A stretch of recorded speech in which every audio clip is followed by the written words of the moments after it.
Good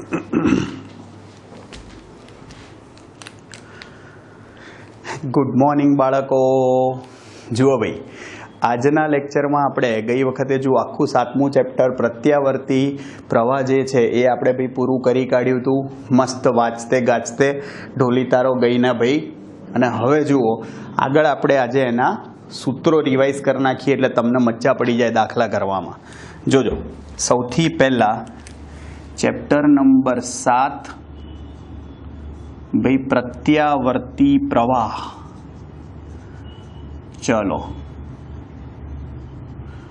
ભાઈ, ખાલી હું એક વખત લખી રાખું છું કારણ કે આપણે આખા ચેપ્ટરમાં એસી વોલ્ટેજનું સમીકરણ શું લીધું છે? Vm sin omega T. આખા ચેપ્ટરમાં આપણે વોલ્ટેજનું સમીકરણ લીધું છે Vm sin ઓમેગા ટી. એના પછી ભાઈ આરએમએસ પ્રવાહ અને આરએમએસ વોલ્ટેજનું સમીકરણ લખીએ. આરએમએસ પ્રવાહને આઈઆરએમએસ અથવા કેપિટલ આઈ વડે દર્શાવીએ છીએ અને એનું મૂલ્ય થાય Im/√2.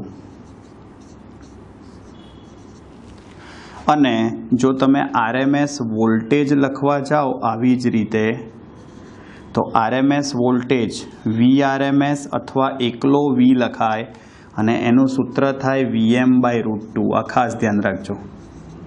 આપણા ઘરમાં જે વોલ્ટેજ આવે છે ભાઈ એ કયો છે?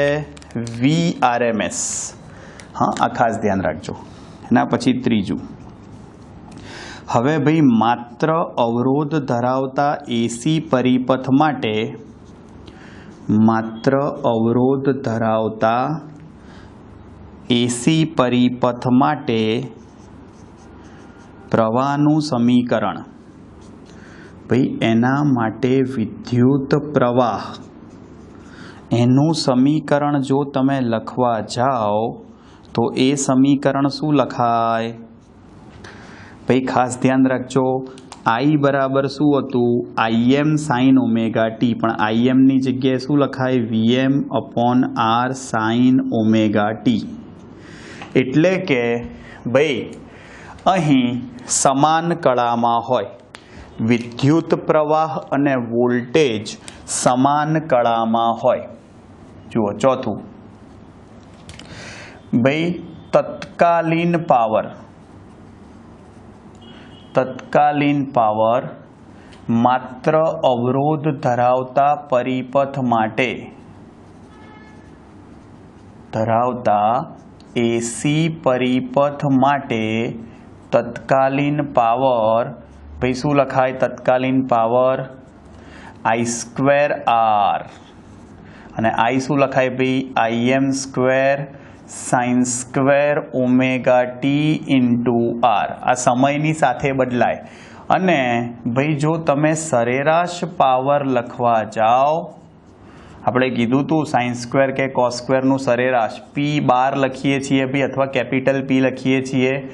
Im²R/2 થાય sin² નું. અને જો Im/√2 નો હોલ સ્ક્વેર લખો તમે તો નોર્મલ I²R અથવા IRMS²R થાય. ક્લિયર? ચાલો હવે ભાઈ માત્ર ઇન્ડક્ટર માટે. ચલો, માત્ર ઇન્ડક્ટર ધરાવતા પરિપથ માટે પ્રવાહનું સમીકરણ. વોલ્ટેજ ફિક્સ જ છે ભાઈ, આપણે પહેલાં જ કહી દીધું. તો ભાઈ પ્રવાહનું સમીકરણ શું આવશે? ભાઈ આ પ્રવાહનું સમીકરણ શું થાય? I બરાબર Vm/ωL sin ઓમેગા ટી -π/2. અને જ્યાં Im કહેવાય આને Vm/ωL એટલે Im કહેવાય. અને તમને ખબર પડી ગઈ છે ભાઈ હવે કે આ જે ઓમેગા L છે એને શું કહેવાય? Inductive reactance. ઇન્ડક્ટિવ રિએક્ટન્સ એટલે ઇન્ડક્ટરનો અસરકારક અવરોધ જે માત્ર ને માત્ર એસી પરિપથમાં જ પોતાની હાજરી દર્શાવે. ક્લિયર થઈ ગયું ભાઈ. હવે ભાઈ તત્કાલીન પાવર માત્ર સાતમું, માત્ર ઇન્ડક્ટર ધરાવતા એસી પરિપથ માટે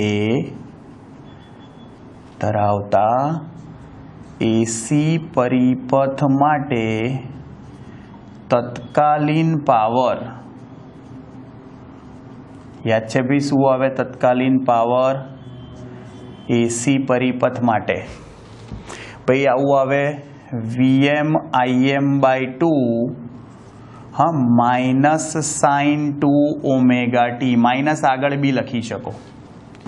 અને ભાઈ જો સરેરાશ પાવર લખવા જાઓ તો સરેરાશ પાવર 0 થઈ જાય, PL બરાબર અથવા કેપિટલ P. આ ખાસ ધ્યાન રાખજો. માત્ર ઇન્ડક્ટર ધરાવતા પરિપથમાં સરેરાશ પાવરનો વ્યય ના થાય. કળા તફાવત કેટલો છે? π/2. આમાં વિદ્યુત પ્રવાહ વોલ્ટેજ કરતાં π/2 જેટલો શું હોય? પાછળ હોય. એટલે ચલો ભાઈ માત્ર કેપેસિટર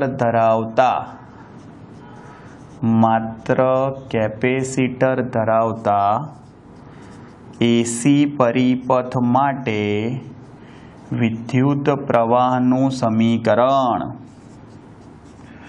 ચલો તો ભાઈ માત્ર કેપેસિટર ધરાવતા પરિપથ માટે ભાઈ પ્રવાહનું સમીકરણ શું લખાય?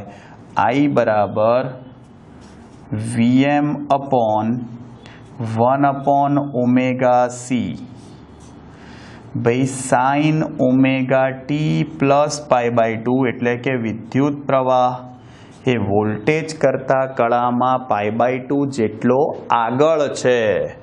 તો જ્યાં Im બરાબર શું થશે? Vm/1ωc ને ભાઈ છેદનો છેદ અંશમાં બી લખાય, એટલે Vm/ωc બી લખી શકો.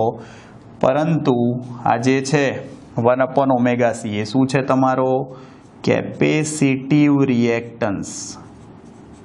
કેપેસિટિવ રિએક્ટન્સ એટલે કેપેસિટરનો અસરકારક અવરોધ XC વડે દર્શાવાય. 1/ωc એટલે કે 1/2πfc થાય. આવડશે? ચલો 10મો ભૈયા કેપેસિટિવ રિએક્ટન્સ લઈ આવ્યા. ચલો માત્ર કેપેસિટર ધરાવતા પરિપથમાં, માત્ર કેપેસિટર ધરાવતા પરિપથ માટે, અહીંયા એસી નહીં લખું તોય સમજી જવાનું, તત્કાલીન પાવર. ભાઈ તત્કાલીન પાવર લખશો તો એ સમય સાથે બદલાશે. એનું સૂત્ર આવશે Vm/Im/2 સાઇન 2ωt, આમાં પ્લસ આવે. અને સરેરાશ પાવર લખો ભાઈ પાછું સાઇન 2ωt નું એક આવર્તકાળ પર સરેરાશ શું થઈ જશે? 0. એટલે કેપેસિટરનો પાવર બી 0 થાય. આવડશે? ચલો આ વસ્તુ જે તમને કોમન મેં શીખવાડી હતી એ બી લખી રાખું છું, એટલે તમારી ભૂલ ના થાય ક્યાંય.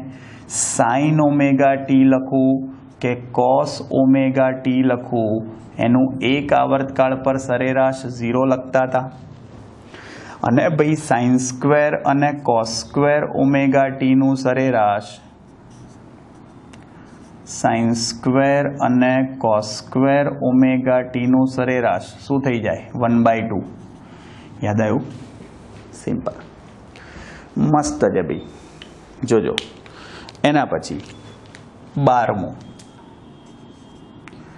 હવે ભાઈ LCR એસી શ્રેણી પરિપથ માટે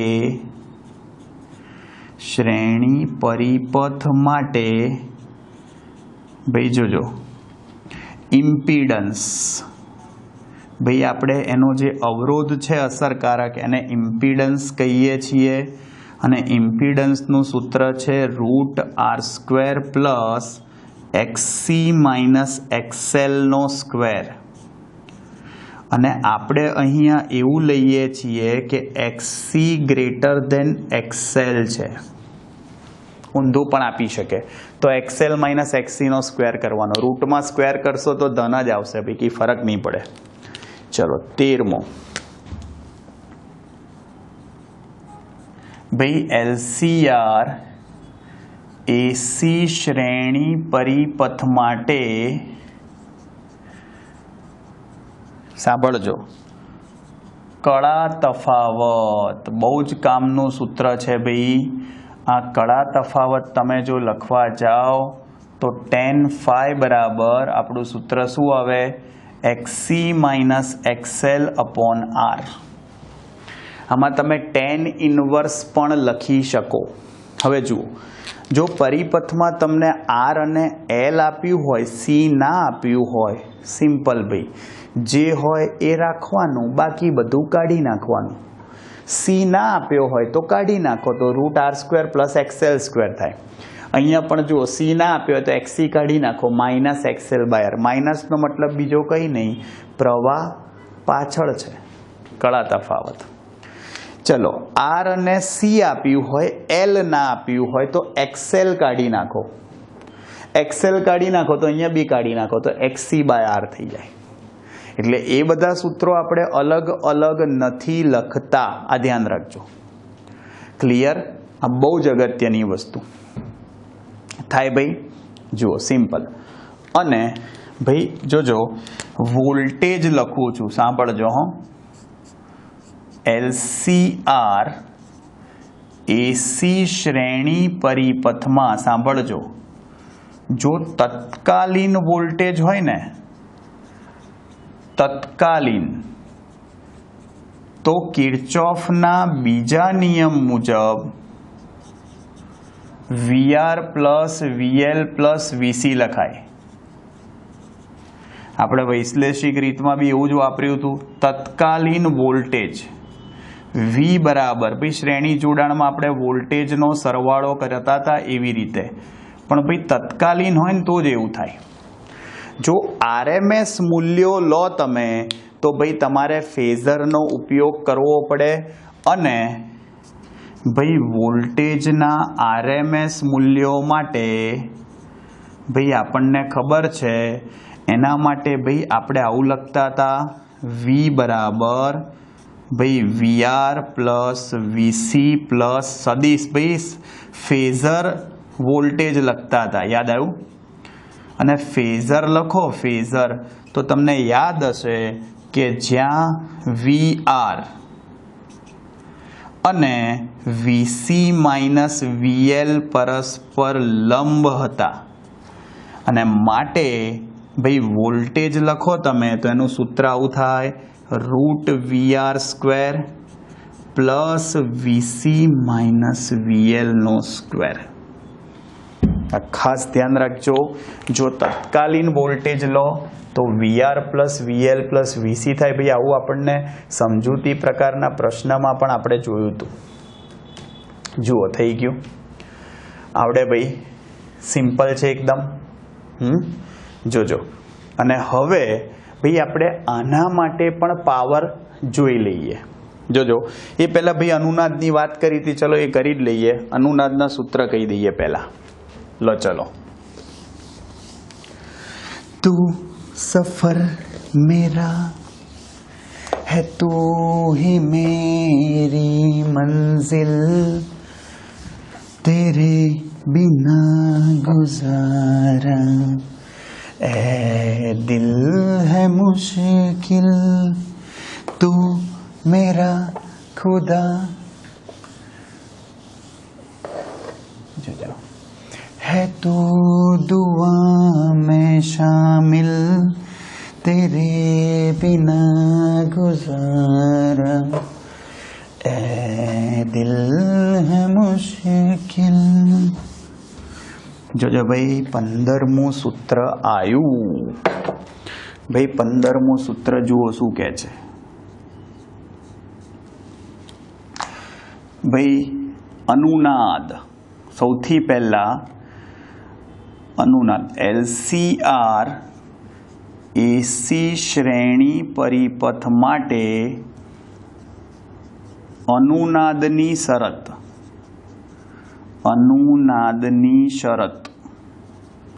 તો અનુનાદની શરત એ થાય કે પરિપથનો રિએક્ટન્સ શૂન્ય થવો જોઈએ કે જેથી અવરોધ લઘુત્તમ થઈ જાય એટલે XC માઇનસ XL 0 થાય.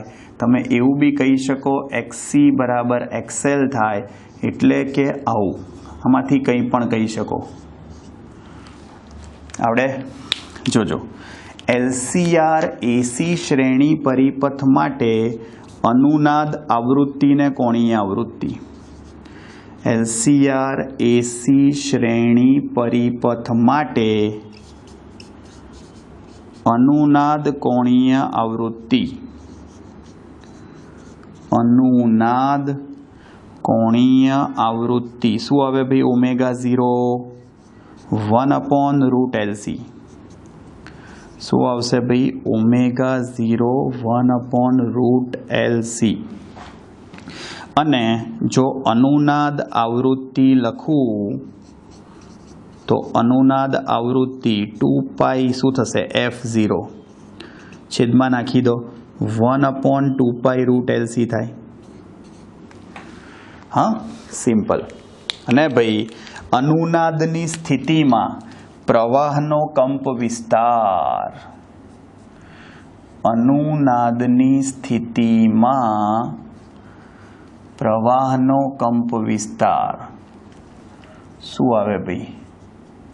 પ્રવાહનો કંપ વિસ્તાર શું આવે? પ્રવાહનો કંપ વિસ્તાર ભાઈ તો કે Im max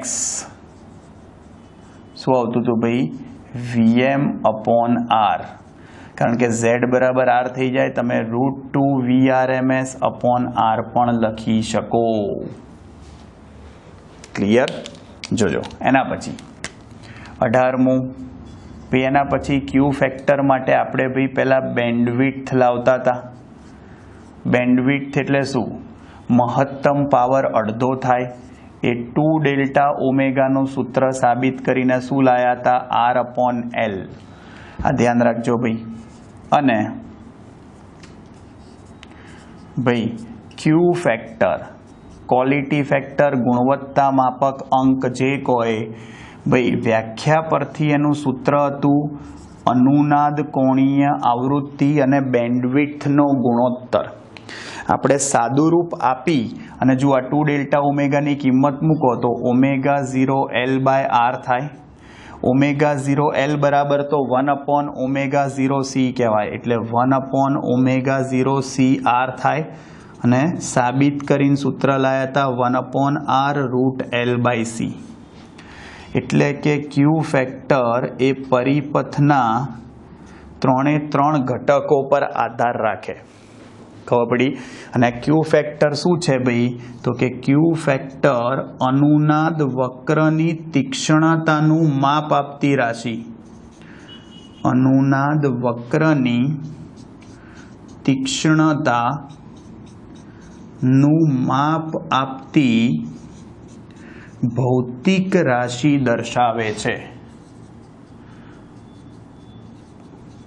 અને અનુનાદ વક્ર યાદ છે ને કોને કહેવાય? IRMS વિરુદ્ધ ઓમેગા. એને અનુનાદ વક્ર કહેવાય. IRMS વિરુદ્ધ ઓમેગા અહીંયા લખી રાખો એટલે તમારે ભૂલ ના થાય. હા, IM વિરુદ્ધ ઓમેગા.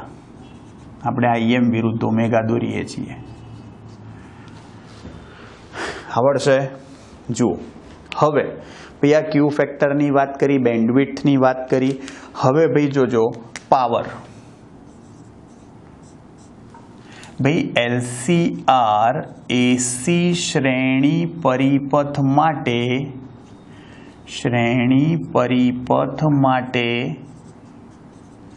ભાઈ પાવર, પહેલા તત્કાલીન પાવર લખું. ભાઈ આપણા માટે તત્કાલીન નહીં, સરેરાશ પાવર જ વધારે કામના છે.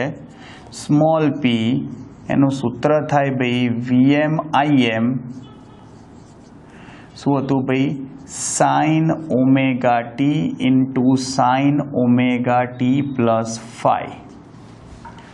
ખબર પડી? અને જો તમારે આવી રીતે લખવું હોય Vm/Im/2 cos phi minus cos 2 omega t plus phi આવું બી લખાય. સમય સ્વરૂપમાં આવે જુઓ એટલે તત્કાલીન કહેવાય. હા, પણ જો સરેરાશ પાવર લખો તમે આ સૌથી કામનું, અથવા ખાલી પાવર અથવા વાસ્તવિક પાવર, બહુ જ કામનું સૂત્ર, એને કેપિટલ P કહીએ છીએ. એનું સૂત્ર આવશે VRMS IRMS cos phi. ખાસ ધ્યાન રાખજો, અગત્યની વસ્તુ ભાઈ, તમે આવી રીતે બી લખી શકો. VRMS ની જગ્યાએ IRMS into Z હોય તો I² RMS Z cos phi. અને cos phi તમારો પાવર ફેક્ટર છે. cos phi શું છે ભૂલતા નહીં, પાવર ફેક્ટર. અને પાવર ફેક્ટર cos phi નું સૂત્ર શું થાય? R/Z. હા, આ કઈ રીતે આવે એ બી ભાઈ તમને યાદ કરાવી દઉં. અહીંયા R લખતા હતા આપણે, અહીંયા Z લખતા હતા, આ phi, અને ભાઈ આ શું થઈ જતો હતો? XC minus XL. તો cos phi શું થયું? પાસેની બાજુ ભાગ્યા કર્ણ. હવે આ cos phi થઈ ગયો. ચલો 22 પાવર ફેક્ટર થાય. હવે ભાઈ એના પછી અહીં જો LC દોલનો માટે કુલ ઉર્જા, ભાઈ કુલ ઉર્જા વિદ્યુત અને ચુંબકીય ઉર્જાનો સરવાળો થાય, પણ એ પ્રારંભિક ઉર્જા જેટલી થતી હતી ભાઈ Q02/2C, અને એ અચળ હોય. ખાસ ધ્યાન રાખજો ભૈયા. 23 LC દોલનો માટે ભાઈ કેપેસિટર પરનો વિદ્યુત ભાર, કેપેસિટર પરનો વિદ્યુત ભાર શું હતો? એનું સમીકરણ Q બરાબર Q0 cos omega 0t. અને ભાઈ ઇન્ડક્ટરમાંથી પસાર થતો પ્રવાહ, ઇન્ડક્ટરમાંથી પસાર થતો પ્રવાહ, તો I બરાબર શું લખાય? Im sin omega 0t. ભૈયા LC દોલનો માટે કેપેસિટર પરનો શું હતો? વિદ્યુત ભાર હતો. એના પછી ભાઈ LC દોલનોની આવૃત્તિ નથી લખતો, એ 1/2π√LC જ આવે. ચલો લખી રાખું એકવાર, તમને કન્ફ્યુઝન ના થાય ક્યારેક પૂછે તો. હા, LC દોલનોની આવૃત્તિ, હા એટલે એ જ આવે. L અને C પરિપથ છે, 1/2π√LC. અને ભાઈ LC દોલનો માટે વિકલ સમીકરણ, LC પરિપથનું વિકલ સમીકરણ શું હતું? d2q/dt² plus q/LC is equal to 0. આવડશે? જોજો. અને એના પછી ભાઈ સાંભળજો, 26 ભાઈ ટ્રાન્સફોર્મર માટે, એમાં બી ભાઈ આપણે જુઓ ટ્રાન્સફોર્મર માટે ભાઈ આપણને ખબર છે સૂત્ર શું લખતા હતા આપણે? VS/VP બરાબર NS/NP બરાબર પ્રવાહ ઊંધો થઈ જાય ભાઈ IEP/IS. ખાસ ધ્યાન રાખજો ભાઈ, આપણે સ્ટેપ અપ ટ્રાન્સફોર્મર માટે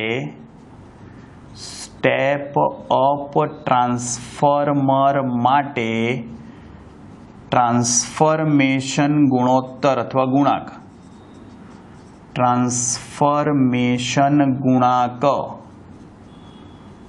આર ગ્રેટર દેન 1 લખતા હતા અને એટલે ભાઈ સેકન્ડરી એટલે કે ગૌણ ગૂંચળાનો વોલ્ટેજ વધારે હોય અથવા એવું કહી શકો કે ગૌણમાં આંટાઓની સંખ્યા વધારે હોય અથવા ભાઈ પ્રાઇમરીમાં એટલે કે ગૌણમાં પ્રવાહ વધારે હોય. ગ્રેટર દેન 1 આ બધું સામે નાખીને લખ્યું. અને જો સ્ટેપ ડાઉન ટ્રાન્સફોર્મર હોય, સાંભળજો, સ્ટેપ ડાઉન, ભાઈ ટેક્સ્ટબુકમાં ટ્રાન્સફોર્મેશન ગુણાંક એવો શબ્દ નથી આપ્યો, પણ તમને ખબર પડે એટલે હું લખું છું ટ્રાન્સફોર્મેશન ગુણાંક અથવા ગુણોત્તર R લેસ ધેન 1. જો આવું હોય તો આનાથી ઊંધું થઈ જાય, લેસ ધેન 1 તો પ્રાઇમરીમાં એટલે કે ગૌણમાં પ્રાથમિકમાં વોલ્ટેજ વધારે હોય અથવા પ્રાથમિકમાં આંટાઓની સંખ્યા વધારે હોય અથવા ગૌણ ગૂંચળામાં પ્રવાહ વધારે હોય. પ્રવાહ ઊંધો થઈ જાય ભાઈ, થઈ ગયું. અને ભાઈ આદર્શ ટ્રાન્સફોર્મર હોય, જોજો આદર્શ ટ્રાન્સફોર્મરમાં પાવરનો વ્યય ના થાય. આદર્શ ટ્રાન્સફોર્મર માટે ભાઈ ઇનપુટ પાવર અને આઉટપુટ પાવર સરખો હોય. ઇનપુટ અને આઉટપુટ પાવર સરખો હોય એટલે VPIP બરાબર VSIS થાય. એના ઉપરથી તો આ સૂત્ર આવે. ક્લિયર? અને જો વ્યવહારમાં વપરાતું ટ્રાન્સફોર્મર હોય, ભાઈ વ્યવહારમાં વપરાતા